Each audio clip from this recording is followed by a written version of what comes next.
अगर राजनीतिक स्थिरता नहीं होती, उत्तर प्रदेश दंगा मुक्त भी नहीं होता और माफिया मुक्त भी नहीं होता।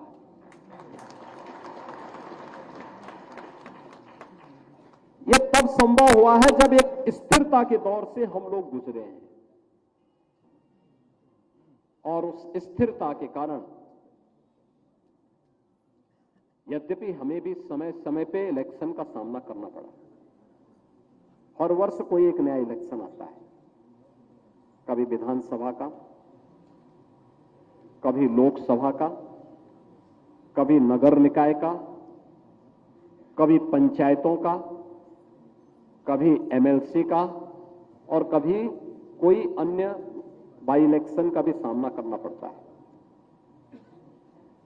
ये लगातार आते हैं, और इन सभी, क्योंकि जब भी एक इलेक्शन होता है, खासतौर पर जब जनरल इलेक्शन होते हैं, अलग अलग होते हैं, विधानसभा लोकसभा के, पंचायतों के या नगर निकायों के, बड़े पैमाने पर जब एक साथ पूरे प्रदेश के अंदर चुनाव होते हैं, आदर्श आचार संहिता निर्वाचन आयोग लागू कर देता है। लोकसभा और विधानसभा के लिए तो भारत निर्वाचन आयोग लगाता है, नगर निकाय और पंचायती चुनाव के लिए राज्य निर्वाचन आयोग अधिसूचना जारी करता है। और अधिसूचना जारी होता है तो मान के चलिए कि 3 महीने तक कोई भी कार्य नहीं हो सकता, कोई नीतिगत निर्णय नहीं ले सकते। विकास के कार्य जहां के तहां ठप पड़े रह जाते हैं। कोई सरकारी दौरे नहीं हो सकते।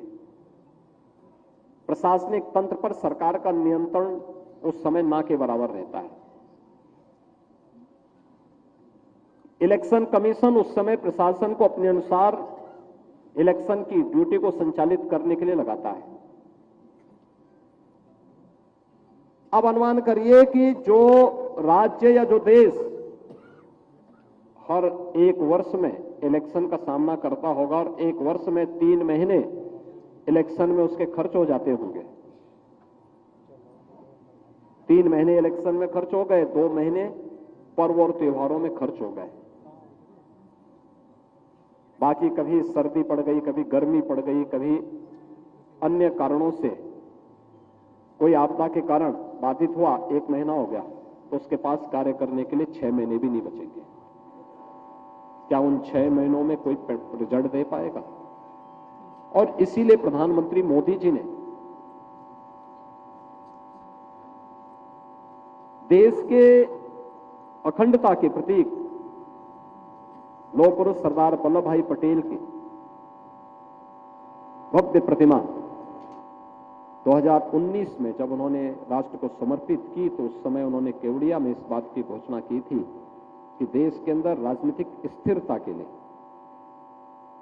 1 नेशन 1 इलेक्शन को आगे बढ़ाने की आवश्यकता है। 1 नेशन 1 इलेक्शन के इस भाव को आगे बढ़ाने के लिए ही उन्होंने उस समय देशवासियों के सामने इसको एक मुद्दा दिया।